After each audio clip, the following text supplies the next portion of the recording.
أعوذ بالله من الشيطان الرجيم بسم الله الرحمن الرحيم.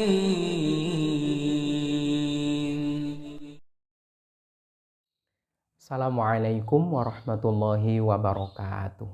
Bismillah walhamdulillah. Thumma salatu wassalamu ala rasulillah habibina wa qudwatina Muhammad ibn Abdillah wa ala alihi wa ashabihi wa mawala wa man tabi'alah ila yaumil qiyamah. Wa ba'dah.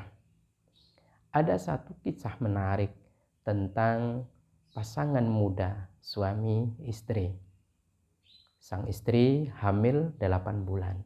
Namun, di penghujung kehamilannya itu, di usia kehamilannya yang sudah mendekati persalinan, ada masalah.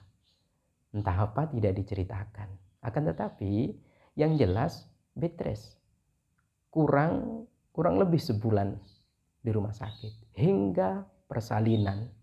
Hingga waktu persalinan. Dan pada saat persalinan, itu juga ada masalah.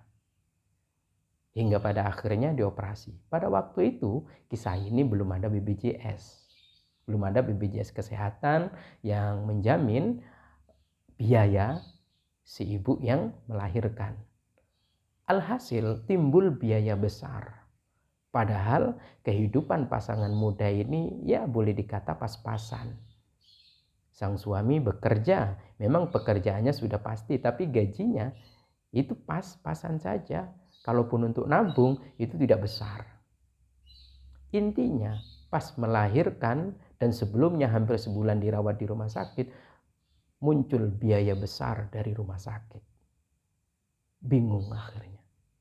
Setelah bayinya lahir, kemudian Allah Subhanahu wa taala rupanya memberikan karunia yang lain pada si ibu. Apa itu? ASInya amat sangat deras. Bahkan melimpah. Untuk anaknya amat sangat cukup. Bahkan disarankan untuk dipompa, lalu kemudian disimpan di freezer. Nah, kemudian muncul ide.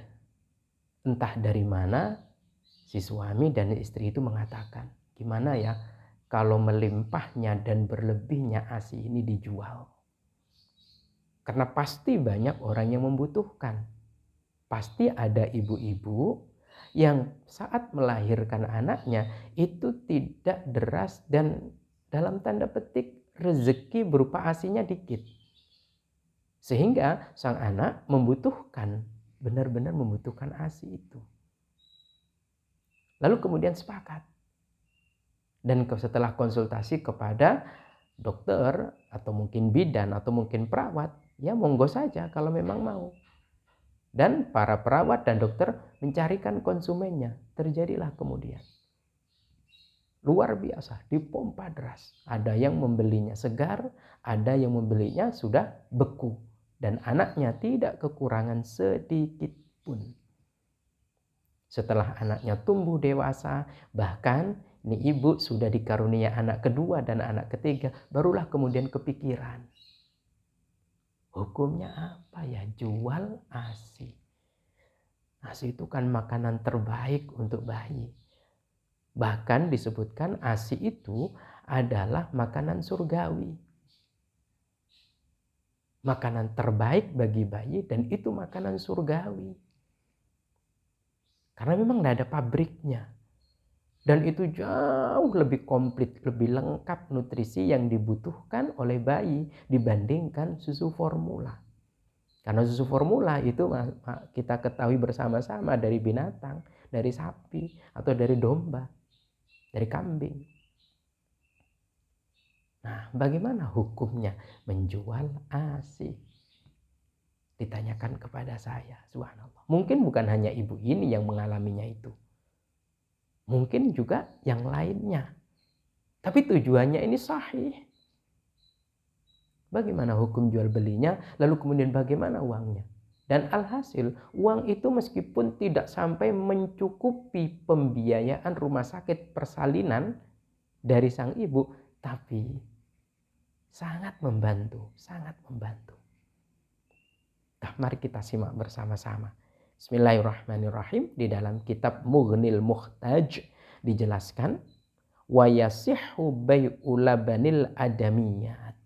Sah hukumnya menjual dan membeli ASI, susu wanita-wanita yang melahirkan, wanita-wanita yang memang dikaruniai rezeki makanan surgawi berupa ASI. Sah. Kalau sah berarti uangnya halal. Halal, mudah-mudahan berbarokah. Amin Allahumma amin. Maka setelah saya jelaskan ini, bahagia dong, riang, gembira. Alhamdulillah, ternyata tidak apa-apa. Dan anaknya udah gede, udah SMP saat ini. Gitu. Alasannya kenapa kok boleh? Kata di dalam kitab Mughnil Muhtaj, innahu tahirun mutanaffi'un bihi. Karena ASI itu suci dan bisa diambil manfaatnya, jelas. Maka itu diperkenankan dan dibolehkan.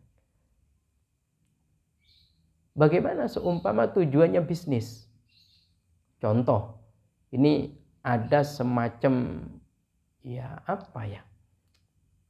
jadi dimakelari, mencari ibu yang kelebihan ASI lalu kemudian dijual, dibisniskan. Ada makelarnya. Di situ ada pengepulnya, lalu kemudian ditawarkan mungkin kepada ibu-ibu yang enggan dan ogah menyusui anaknya, mungkin karena karirnya, karena kesibukannya dan sebagainya, dijual bagaimana? Ya tetap sah, ya tetap halal. Barokah apa enggak? Wallahu a'lam. Kalau tujuannya baik seperti yang awal saya ceritakan, mudah-mudahan berbarokah di samping halal. Kalau contoh memang dibisniskan, sekali lagi wallahu a'lam. Tapi hukumnya halal. Hukumnya sah, jual belinya. Alasannya sederhana sekali, karena itu suci dan juga bermanfaat. Bagi pembeli mungkin tidak mau tahu. Tapi yang paling penting bagi kita semua adalah karena ASI itu bisa menjadikan ikatan erat antara si ibu yang memiliki ASI dan anak yang mengkonsumsinya itu hubungan nasab. Ini yang hati-hati. Maka si ibu, si bapak berkewajiban, saya nasihatkan sampean berkewajiban untuk mengenalkan semua anak-anak sampean kepada orang-orang yang membeli ASI-nya. Berapa? Nah, ini PR besarnya. Karena semua anak yang mengkonsumsi ASI dari ibu, baik tujuannya tadi itu tujuan yang positif atau tujuannya sekedar mengeruk keuntungan, tanggung jawabnya adalah mengenalkannya. Karena anak yang mengkonsumsi ASI tadi mungkin jumlahnya 10, semuanya bermahram kepada si ibu, bermahram kepada si bapak, dan juga bermahram kepada semua anaknya, kepada cucu-cucunya. Karena mahram, hati-hati. Hati-hati. Tidak boleh nikah. Kalau nikah tidak sah, kalau nikah tidak sah kok keterusan, naudzubillahi min syarri dzalik. Ini PR besarnya. Ada ikatan nasab yang tidak bisa dilepas. Nabi SAW sendiri, sebagaimana yang kita ketahui, beliau juga disusui oleh Ibunda Halimah As-Sa'diyah. Bahkan dulu juga sama, menjual ASI-nya kepada bayi-bayi, kepada ibu-ibu yang memiliki bayi. Karena itu ada budaya dan tradisi ibu yang melahirkan tidak menyusui bayinya. Tapi ada wanita-wanita yang memang menjajakannya untuk memenuhi kebutuhan hidupnya. Maka sekali lagi, halal, sah, dan mudah-mudahan berbarokah. Peringatan besarnya adalah nasab, hati-hati. Kalau anaknya si ibu laki-laki, sementara yang mengkonsumsi ASI-nya perempuan, ini perlu dikenalkan. Kewajiban dikenalkan. Atau sebaliknya. Mudah-mudahan Allah Subhanahu wa Ta'ala menuntun kita dalam kehati-hatian untuk melakukan hal-hal yang mungkin kita menganggap tidak masalah, tapi dalam agama ternyata itu ada tuntunannya. Amin Allahumma amin. Wallahu a'lam bishawab. Assalamualaikum warahmatullahi wabarakatuh.